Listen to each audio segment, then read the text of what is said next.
Assalamualaikum warahmatullahi wabarakatuh. Hai anak-anak, apa kabar semuanya? Semoga kalian sehat selalu ya, dan jangan lupa untuk selalu jaga kesehatan. Baik, di video kali ini kita akan membahas statistika pada subbab ukuran penyebaran data. Langsung aja kita cek pembahasannya. Ukuran penyebaran data. Apa sih itu ukuran penyebaran data? Jadi, ukuran penyebaran data itu merupakan ukuran yang menjelaskan distribusi dari suatu kumpulan data, di mana tujuannya untuk menunjukkan seberapa jauh suatu data menyebar dari rata-ratanya. Kemudian, ukuran penyebaran data ini terbagi menjadi 3 bagian. Yang pertama, terdapat jangkauan. Yang kedua, kuartil. Yang ketiga, jangkauan interkuartil.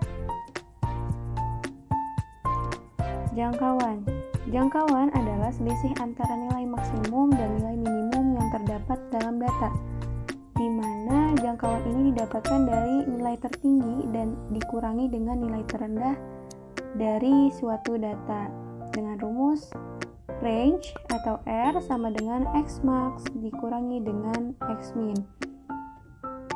Contoh jangkauan pada data tunggal. Nilai ujian akhir matematika siswa kelas 6 adalah 65, 78, 80, 60, dan sampai seterusnya. Kemudian, hitunglah range atau jangkauan dari data tersebut. Maka langkah awal yang harus kita ketahui adalah mengetahui data tertinggi dan data terendah dari data tersebut. Pada data tersebut, X max-nya 95, X min-nya 59. Kemudian kita substitusi ke dalam rumus jangkauan, di mana rumusnya R sama dengan X max dikurang X min. 95 dikurangi 59, hasilnya 36.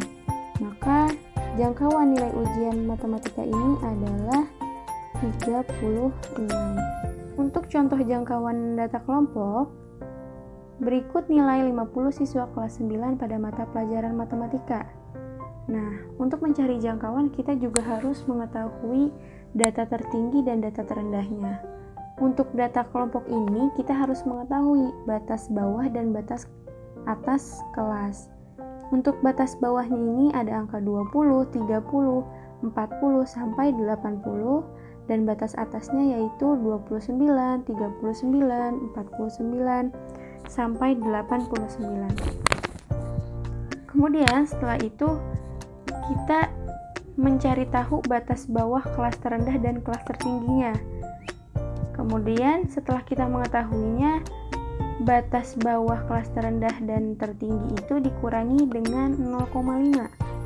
Karena batas bawah kelas terendahnya 20, maka 20 dikurangi 0,5 hasilnya 19,5.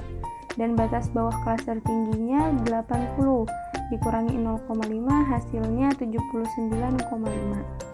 Kemudian kita langsung substitusi ke dalam rumus range, yaitu X max dikurang X min. Jadi 79,5 dikurangi 19,5 yaitu 60. Selanjutnya, kuartil. Kuartil merupakan nilai yang membagi sekumpulan data yang telah diurutkan dari data terkecil hingga data terbesar dan dibagi menjadi 4 bagian yang sama. Kuartil ini terdiri dari 3 macam, yaitu kuartil 1, kuartil 2, dan kuartil 3, di mana kuartil 1 ini sebagai kuartil bawah, kuartil 2 sebagai median atau kuartil tengah, kuartil 3 sebagai kuartil atas. Dapat kita lihat pada gambar Q2 itu kuartil 2 sama juga dengan median. Kemudian dari beberapa data dibagi menjadi 4 data atau 4 bagian. Jadi di situ ada tertera 1/4 data. Contoh kuartil data tunggal yang memiliki banyak datanya ganjil. Langsung aja. Tentukan Q1, Q2, Q3 dari data berikut. Bisa teman-teman lihat datanya telah tersedia. Kemudian langkah awalnya adalah mengurutkan dari data terkecil hingga data terbesar untuk mencari kuartil dari data tersebut. Nah, ini setelah kita urutkan, kita juga harus mengetahui banyak data, kemudian data terendah dan data tertinggi pada data tersebut. Untuk mencari Q1 menggunakan rumus 1/4 dikali N plus 1 untuk mencari kuartil bawah. Nah, kita langsung aja kita lihat 1/4 dikali N plus 1. Kemudian kita substitusi di mana N-nya itu banyak data. 1/4 dikali 15 ditambah 1 hasilnya adalah 4. Nah, untuk itu belum sampai di situ aja, kita harus mengetahui data keempatnya ini apa. Nah, data keempatnya itu 50. Jadi Q1-nya yaitu 50. Untuk mencari Q2 sama halnya dengan mencari median atau nilai tengah. Untuk itu menggunakan rumus xn plus 1 dibagi 2, di mana x 15 ditambah 1 dibagi 2 hasilnya x8. Nah, berarti mediannya itu atau Q2-nya yaitu 60. Dan untuk Q3 sama halnya dengan Q1, namun sedikit berbeda pada rumusnya, menggunakan rumus 3/4 dikali N plus 1. Langsung aja disubstitusi ke dalamnya. 3/4 dikali 15 plus 1 hasilnya 12. Berarti letak dari Q3 ini terdapat pada data ke-12, yaitu 80. Seperti itu ya. Kemudian kita akan lanjut membahas tentang contoh kuartil data tunggal pada banyak data genap. Tentukan Q1, Q2, Q3 dari data berikut. Datanya telah tersedia, kemudian langkah awalnya yaitu mengurutkan dari data terkecil hingga data terbesar. Kemudian setelah kita urutkan, kita dapat membagi data tersebut menjadi 2 bagian. Jadi karena ada 8 data, maka kita bagi 2 menjadi bagian yang satu ada 4 data, bagian yang kedua ada sebanyak 4 data juga. Kemudian untuk mencari median dengan cara data keempat ditambah dengan data kelima dibagi 2. Hasilnya 24 dibagi 2 sama dengan 12. Untuk mencari kuartil 3 dapat dilakukan dengan membagi kedua pada bagian yang pertama. Nah, data kedua dan data ketiga dijumlahkan kemudian dibagi 2, hasilnya 10,5. Sama halnya dengan kuartil 3 seperti kuartil 1, di mana data ke-6 ditambah data ke-7 dibagi 2, hasilnya 13,5. Untuk contoh kuartil data kelompok sedikit berbeda dengan contoh kuartil pada data tunggal. Tentukan Q1, Q2, Q3 pada tabel berikut. Nah, dari tabel ini kita bisa melihat kelas, di mana kelasnya ini memiliki batas bawah dan batas atas. Untuk 50, 55, 60 sampai 75 adalah batas bawah, 54, 59 sampai 79 adalah batas atas kelas. Kemudian kelas ini memiliki panjang kelas atau jarak. Dapat kita hitung 50, 51, 52, 53, 54. Ada 5, maka panjang kelasnya yaitu 5. Setelah itu kita juga akan mencari frekuensi kumulatif untuk mencari dari kuartil 1, kuartil 2, kuartil 3. Nah, untuk mencari frekuensi kumulatif ini, untuk kelas pertama masih sama dengan frekuensinya. Kemudian untuk mencari frekuensi kumulatif pada kelas 2, kita mencari dengan cara frekuensi kumulatif kelas 1 dijumlahkan dengan frekuensi kelas 2. 4 ditambah 6, 10. Sampai seterusnya 10 ditambah 10, 20. 20 ditambah 7, 27. 27 ditambah 8, 35. 35 ditambah 5, 40. Kemudian Setelah itu kita akan mencari letak dari Q1 terlebih dahulu. Kemudian kita cari letak Q1 menggunakan rumus 1/4 dikali N, di mana N ini banyak datanya 40, kemudian dikalikan 1/4 dikali 40, hasilnya 10. Kemudian 10 ini, letak Q ini termasuk ke dalam frekuensi kumulatif kelas berapa? Nah, untuk kelas 1 hanya 4 frekuensi kumulatifnya, berarti tidak memasuki pada kelas pertama. Kemudian terdapat di kelas kedua.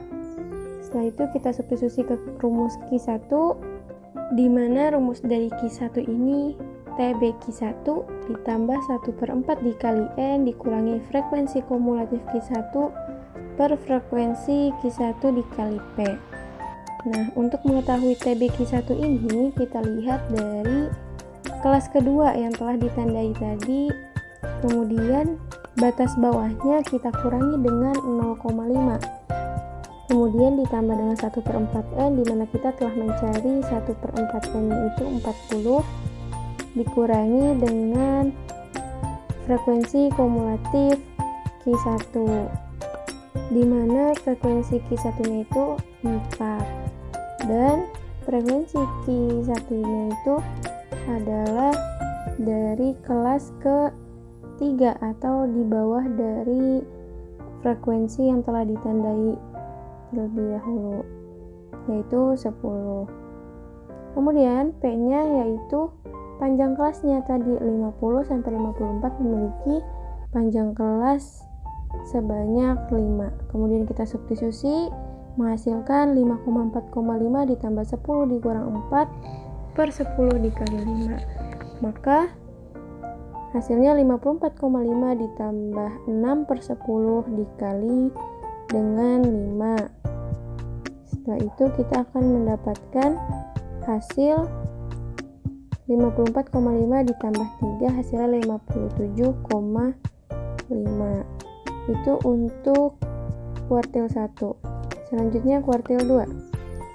Masih sama dengan hal yang tadi, kita mencari letak dari Q2 terlebih dahulu, di mana menggunakan rumus 2/4 dikali N, N-nya 40, disubstitusi hasilnya 20. Kemudian setelah itu kita lihat 20 ini memasuki kelas keberapa.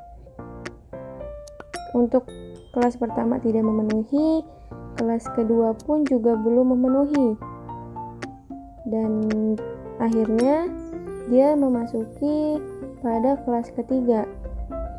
Kemudian kita substitusi kembali dengan rumus TB-Q2 ditambah 2/4 N dikurangi FK Q2 per F Q2 dikali P panjang kelas. Setelah itu, karena TB-Q2 nya itu batas bawahnya 60, maka 60 dikurangi 0,5, hasilnya 59,5. Untuk 2/4 dikali N nya telah kita hitung mendapatkan nilai 20, maka kita substitusi 20, kemudian dikurangi dengan frekuensi kumulatif Q2 nya 10, frekuensi Q2 nya itu 7 dikali panjangnya itu 5, maka hasilnya kan seperti pada yang digambar. Hasil Q2 nya itu 66,64. Kuartil 3 sama halnya dengan yang sebelum-sebelumnya. Kuartil 3 ini kita lihat pada tabel tersebut, namun berbeda dengan rumus pada letaknya 3/4 dikali N. Nah, 3/4 dikali N dikali 40 hasilnya menjadi 30. Kemudian kita lihat lagi 30 ini memasuki di kelas berapa? Kelas pertama tidak termasuk, kelas kedua tidak termasuk, maka di kelas ke-3. Setelah itu kita substitusi ke dalam rumusnya TB-Q3 ditambah 3/4 dikali N dikurangi frekuensi kumulatif Q3 per frekuensi kumulatif kuartil 3 dikali P. Kita substitusi karena batas bawah kelasnya 60 sama dengan kuartil 2 yang tadi, maka 59,5. Kemudian disubstitusi seperti sebelumnya, 3/4-nya itu 30, terus kemudian frekuensi Q3-nya 10, frekuensinya 7 dikali 5, maka akan menghasilkan 73,78. Seperti itu. Selanjutnya jangkauan interkuartil. Apa itu jangkauan interkuartil? Jadi jangkauan interkuartil itu merupakan selisih antara kuartil atas dan kuartil bawah atau kuartil 3 dikurangi dengan kuartil 1. Dengan ini menggunakan rumus Q3 dikurangi dengan Q1. Selanjutnya contoh dari jangkauan interkuartil. Jadi berikut data panjang lemari warga RT 4. Nah, datanya sudah tersedia, kemudian kita urutkan terlebih dahulu datanya dari yang terkecil hingga data terbesar. Setelah kita urutkan, kita juga harus mengetahui banyak data terkecil dan data terbesar dari data yang telah tersedia. Kemudian kita harus mencari kuartil 1, kuartil 2, dan kuartil 3 untuk mengetahui jangkauan interkuartil ini, karena kan rumusnya itu kuartil 3 dikurangi dengan kuartil 1. Sama halnya dengan rumus yang sebelumnya, Q1 1/4 dikali N plus 1. Hasilnya akan mendapatkan 3, maka data ketiga dari data tersebut adalah 230. Kemudian Q2 datanya itu sebanyak 11, maka akan menghasilkan X6 yang hasilnya 245. Data ke-6 itu 245. Untuk Q3 menggunakan rumus dengan sama 3/4 dikali N plus 1.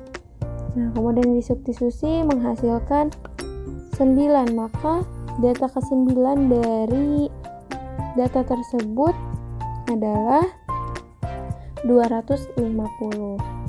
Setelah itu kita akan mensubstitusikan nilai Q1 dan Q3 pada rumus jangkauan interkuartil.